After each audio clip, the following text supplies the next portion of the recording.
The pads are about to come on in Cincinnati Bengals training camp, but maybe more importantly, Joe Burrow walked across the locker room. Let's get into it.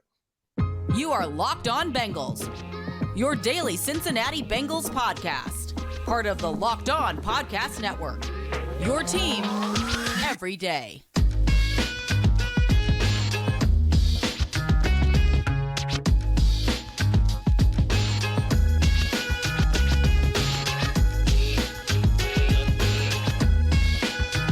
What up, Bengals fans, and welcome to another episode of the Locked On Bengals podcast. I'm your host, Jake Liscow. He's your host, James Rapien. We're on the Locked On Podcast Network here on Locked On Bengals, and you can find us on YouTube or anywhere you get your podcasts. You can subscribe to be an everydayer and make your life that much easier to get those notifications when our episodes are up on YouTube or anywhere you get your podcasts. And also become a first listener, making us your first listen of the day. And we appreciate every single one of you who ticks one or both of those boxes. And training camp rolls on, James. We get practice observations every day. We've got injury updates every day. We've got roster battles to talk about every day, but not every day do we have Joe Burrow walking across the locker room 4 days after a calf strain to talk about. And maybe he's sending a message. We talked about that before the show, right? He's moving well. He's not in a boot. He's not on the scooter. You were there. You saw this in person. Does Joe Burrow look like a man with a strained calf? Joe Burrow is just giving us content. He said, hey, you think that I'm buried and not playing week one?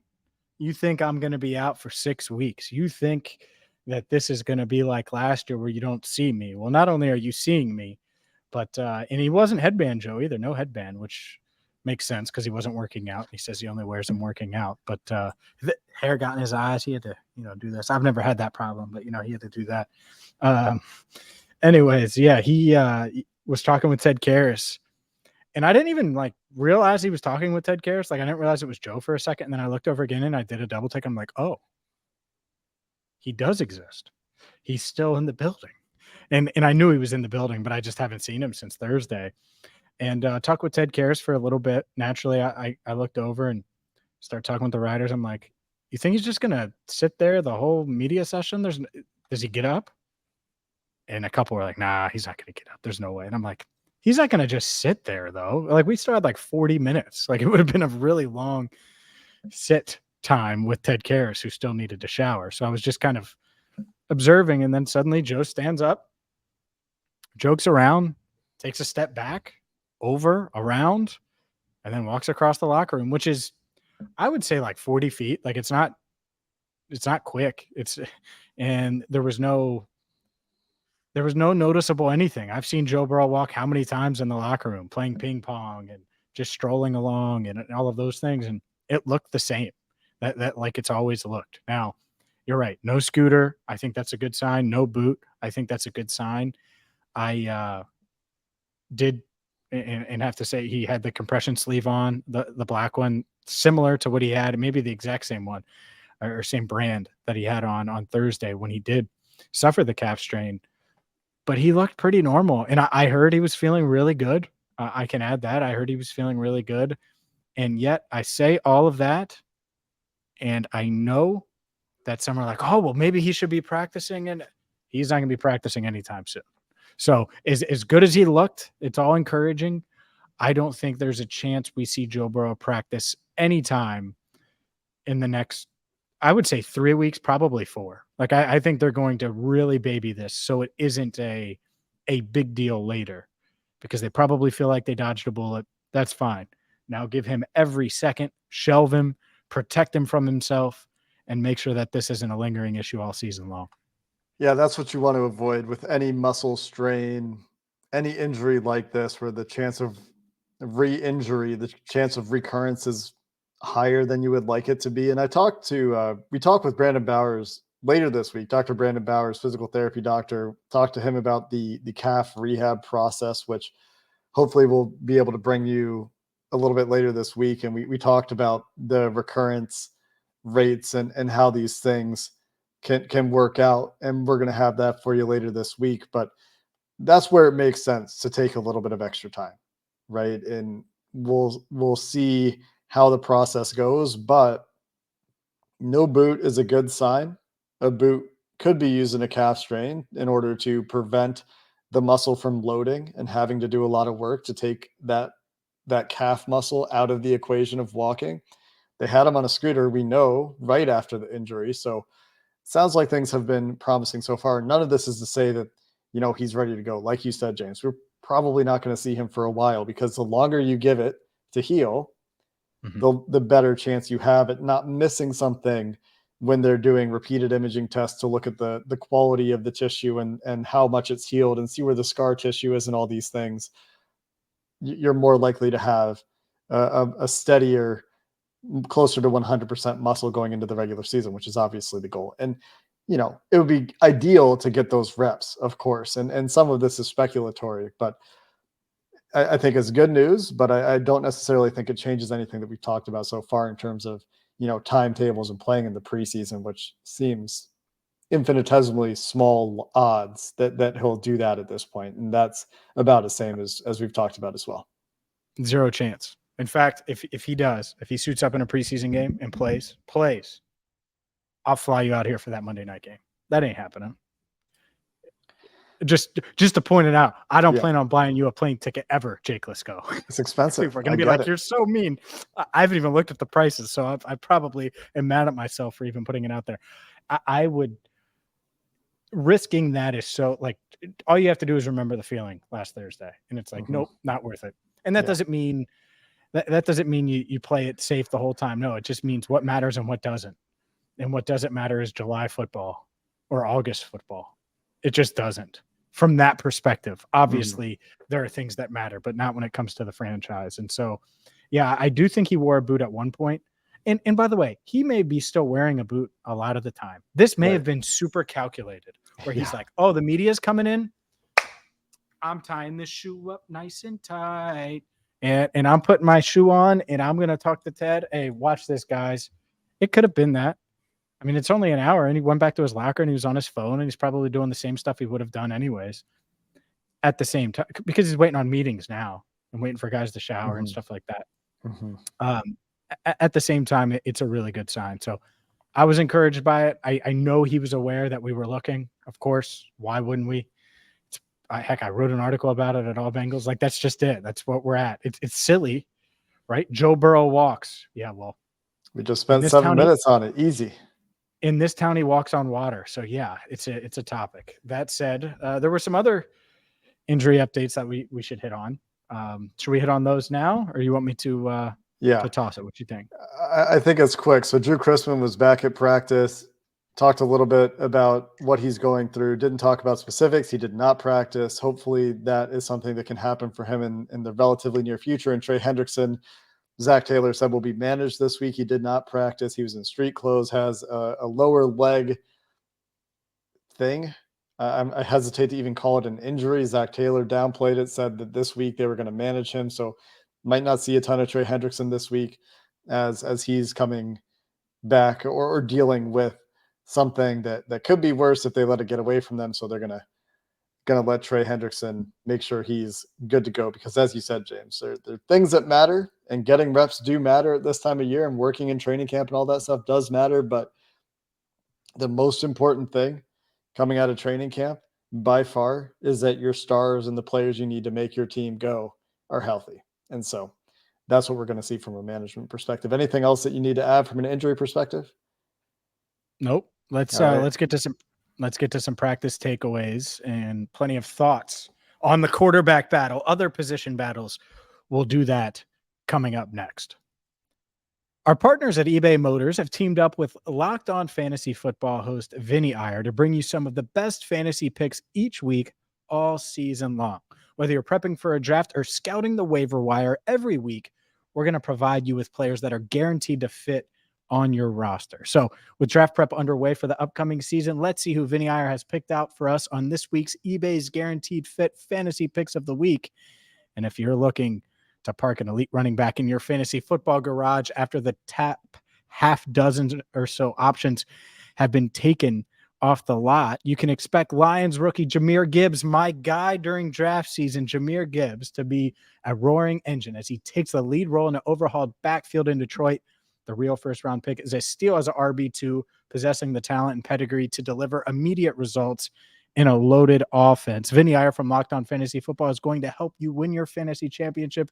And eBay Motors knows a championship team is about each player being a perfect fit, the same with your vehicle. With eBay Guaranteed Fit, over 122 million parts and accessories for your vehicle are right at your fingertips. You can make sure your ride stays running smoothly. Air filters, brakes, batteries, taillights, alternators, shocks, struts, you name it. eBay Motors has it, and they'll make sure it's the right fit for your car, because eBay Guaranteed Fit helps you understand exactly what part you need for your vehicle the first time. So go forth, switch gears, crank the AC, say goodbye to sweating if your ride needs a little fixing up, because now you'll know you'll always be set up for success from the get-go. With eBay Guaranteed Fit, everything your vehicle is calling for is just a click away. For the parts and accessories that fit your vehicle, just look for the green check. Get the right parts, get the right fit, and the right prices at ebaymotors.com. That's ebaymotors.com. Let's ride. eBay Guaranteed Fit, only available to U.S. customers. Eligible items only. Exclusions apply. Training camp practice and training camp rolls on in Cincinnati. Last practice before pads come on, and you know those guys in the trenches are excited for that. And one of the big roster battles, the only hypothetical starting roster position open in contest in this training camp period, at least we think, is right tackle, where the Bengals continue to rotate Jackson Carman and Jonah Williams. And on Monday, Jonah Williams was working with the second team while Jackson Carman got another shot with the first team. And for those keeping score at home, that's 3 days, I believe, at number one for Jackson Carman and 2 days for Jonah Williams. Now, one of those days, Jonah was a planned rest day, according to Zach Taylor, and he was not working with the twos. He just was not working as much as they're easing him back in a little bit. Just crown him. Just crown him, Jake. You think Jackson's going to be the starter. Just go ahead and say it. Just go ahead and say it. We'll see when pads come on. I don't think that, and I'm not seeing everything, of course, but the clips that I have seen, Jackson Carman looks like Jackson Carman. He's what is that supposed to mean? He's the same guy, is all that means. He's the same kind of player that he's been, I think, for this team in recent history, where we'll see when pads come on. I think that's something that benefits Carman, but he's getting beat around the edge a little bit by guys like Sam Hubbard and Cam Sample in a few clips that I've seen, where, you know, if he misses that initial punch, the recover isn't there. And that's out there in a couple of clips. And obviously I'm not seeing everything. Jonah Williams got beat inside by Sam Hubbard in another clip. So it's not like Jackson Carman's the only guy out there losing pass pro reps at right tackle in this competition. It's not to say that Jonah's like far and away ahead or anything based on what I've seen, but there's still room to grow. And we'll see. We'll keep an eye on it when pads come on, when preseason games happen and all that stuff. I think Jackson Carman is still looking up at Jonah Williams on this depth chart. Yeah, I would agree. I even though I pulled your chain there and laughed about it, probably harder than I should have, I do think that they're much like they are with Trey Hendrickson or any of these guys. I was curious to see how they would go with Jonah. And I think what it is, all right, we know what he can be. Let's get him the reps, but let's not overdo it.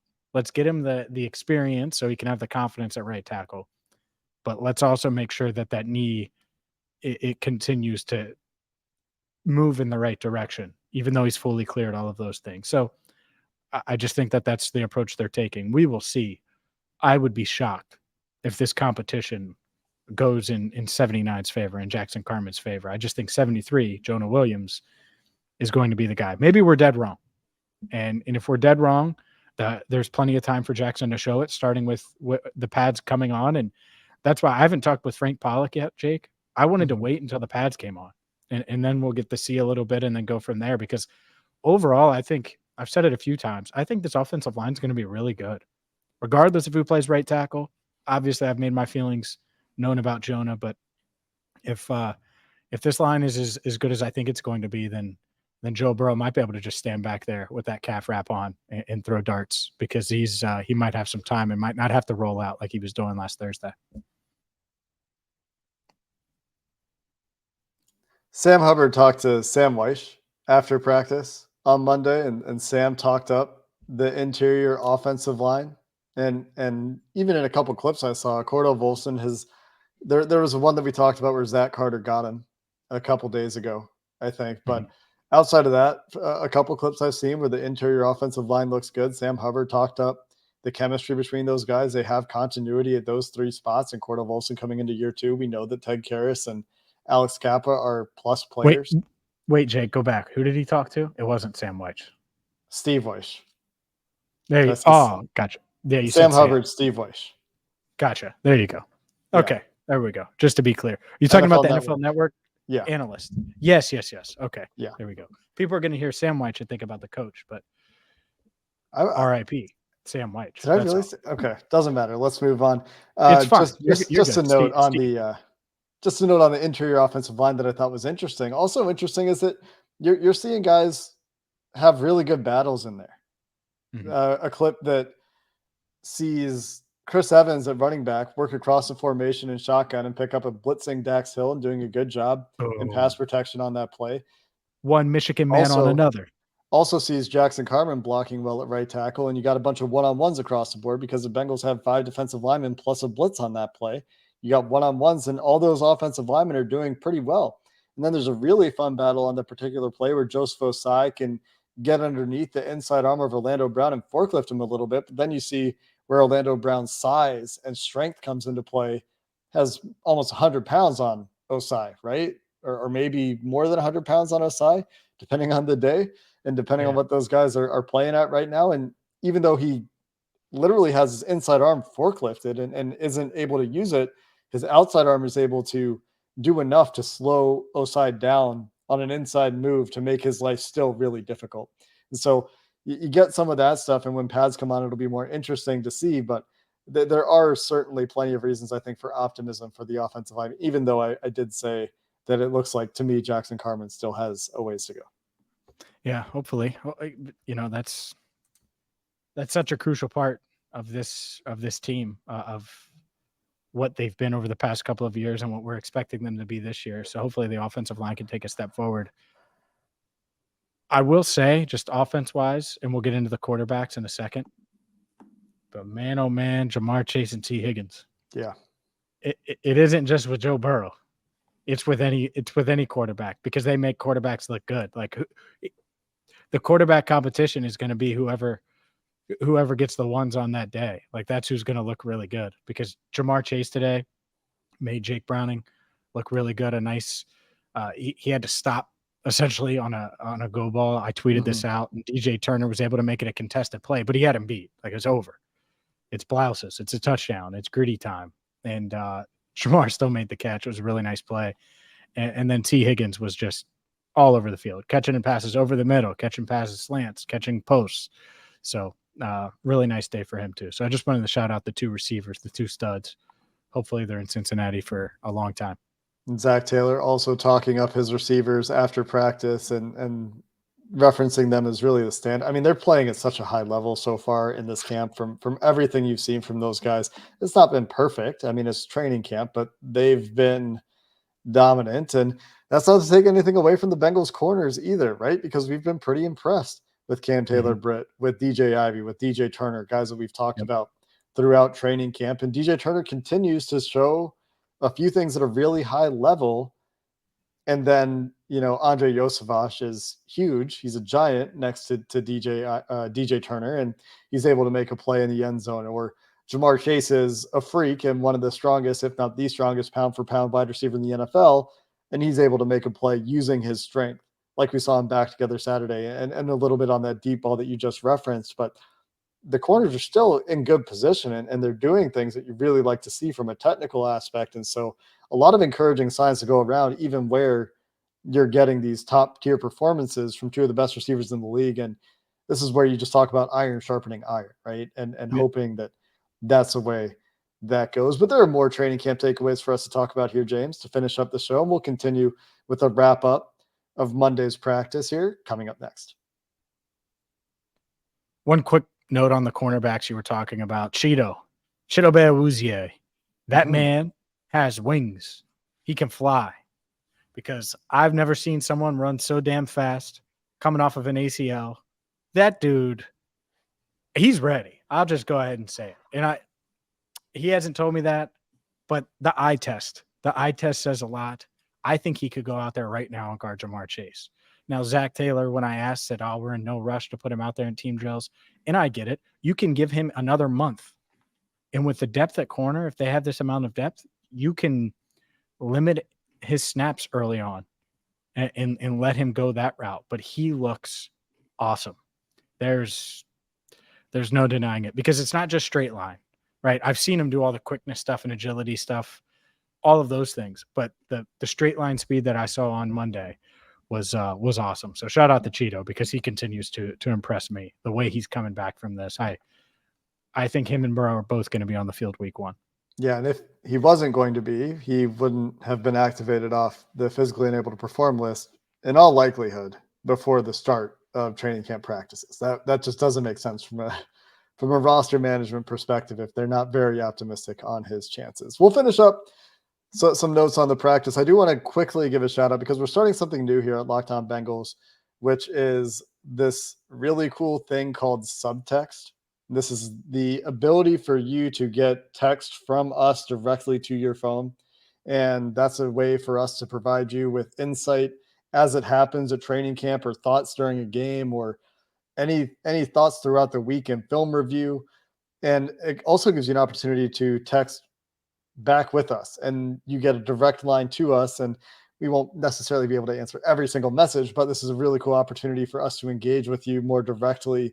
And it's just like you're texting right with us. There's going to be a link in our episode description to join the Subtext campaign, to join the Subtext community here on Locked On Bengals, where we will get you some of those training camp insights and things like that directly to your phone. And we're still working on what other cool things we're going to be able to do with that, but there will be content that we can deliver to you directly to you, and you'll be able to interact with us through this thing, through this program, through the subscription.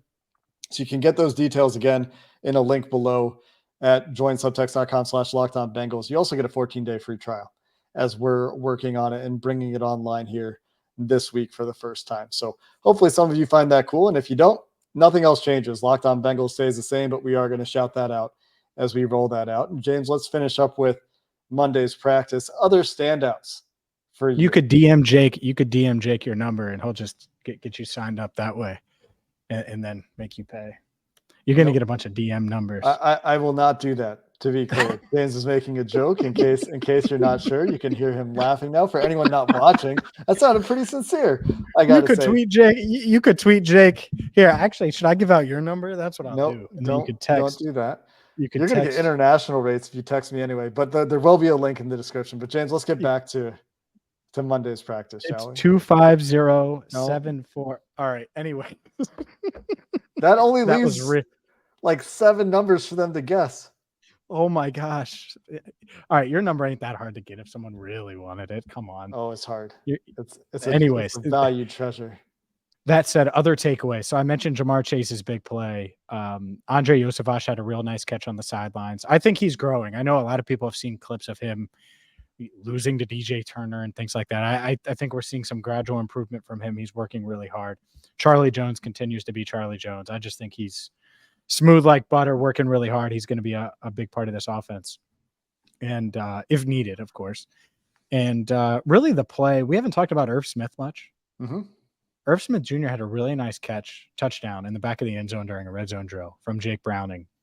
And Browning had to roll out a little bit and bide some time, move to his right in the pocket. And Irv Smith cut one way, realized he was covered, came back the other, and made a nice catch and was able to get his both feet down and I think a knee down in the back of the end zone without going out of bounds. I had a really good view of it. I was on the phone doing a radio hit, but I had a really good view of it. So definitely a touchdown. One of the big highlights. And it was good to see for Irv Smith Jr. because obviously the Bengals are banking on him to be tight end 1.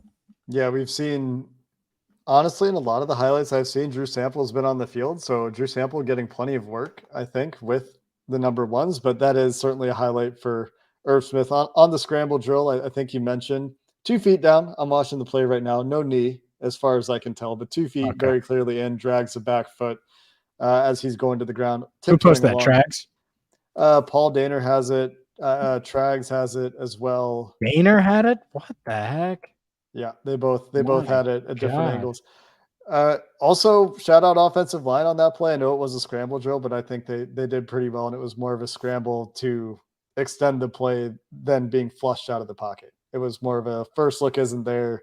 Let's try to create outside of structure for Jake Browning, and you get the touchdown catch there for him. And there was also some Chris Evans action on that play with the ones, and some Trenton Irwin on the field there as well. So mixing guys in, making sure the guys get reps, get those opportunities, and that's what you'd like to see.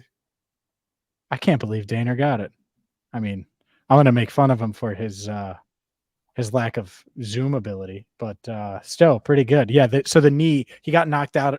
He got knocked down afterwards. I remembered as he got knocked down mid catch. Anyways, that said, still a good play. I'm trying to think if there's any other plays that really. Oh, other thing I wanted to mention. That's it. My guy Money Mac. That Money Mac nickname that was invented on this podcast. I just remind people because our new listeners don't remember that because they didn't hear it when it happened. Evan McPherson looks awesome. So, not that he was bad last year, but like you could argue that he was ready for a bounce back year with the way he was, the trajectory was after that rookie season and how great he was in the postseason. Big expectations for Money Mac. He looks really good. It's at 40 to 49 yard range for him for whatever reason. That is where he needs to be more consistent. And that's really the only significant hole in his game, right? I guess he missed some extra points last year. That would be the one. Yep. You would like your kicker to make every extra point. You would like your kicker to be 90% in the 40 to 49 yard range. You would like that to be kicking field goals in the 40 to 49 yard range, because that means you're between you're pretty close to the end zone. I'm not doing field goal yardage math right now at the end of the show, but you're in pretty good field position. You don't want to be kicking too many field goals from that spot on the field. But great to hear for Evan McPherson, who honestly, the only note I've heard about Evan McPherson this entire training camp was a 67-yarder that he attempted in Paul Brown Stadium to finish up back together Saturday that came up short. And then he went back out there and nailed a 65-yarder to make sure he still got it. He still has that long field goal ability in him. It's just, that gets pretty hard to be consistent at that length. They call him Money Mac for a reason, Jake. What's the reason? Is it because you invented the nickname on the Locked On Bengals podcast? That's right. There you go. Any other dark horses that we should mention? Like Tanner Hudson? No Tanner Hudson notes today. No, I mean, he made a couple catches, but nothing crazy. We'll see. Devin Asiasi had a nice catch. Did I mention Joe Mixon? Joe Mixon had a nice touchdown run in red zone. Noticed a couple clips with Chris Evans out there with the ones. So that's something to shout out. I think they are probably rotating many, many running backs in that picture. I think that behind Mixon, it's still quite murky in a lot of ways. Travion Williams still out there as well. The one other thing I noticed was a nice combo block. I think it was Asiasi and Williams with the second team on a running play in the red zone. But that's just one play. Excited to see more when the pads come on, and we'll continue to update you here on Locked On Bengals with all of the training camp takeaways. And you'll get those observations. Some of the stuff we talked about in detail today, you might get on Subtext if you check that out. And if you don't, we'll talk about it on the podcast anyway. So you won't be missing out on anything, but you might get those a little bit sooner if that's something that you're interested in. You can always tweet at us too if you have questions about what that's going to look like. But that being said, James, pads come on Tuesday. It's time. It's time for things in the trenches to get real interesting. So excited for that. We'll have your updates from the first padded practice of the season in tomorrow's episode. And later on this week, like I mentioned, we'll have some more in-depth discussion about Joe Burrow's recovery from the calf injury, assuming that we don't get any further news, definitive updates about that injury outside of just seeing him walk across the locker room before then. So until next time, Bengals fans, thanks for listening to this episode of the Locked On Bengals podcast. Hoo day, and have a good one.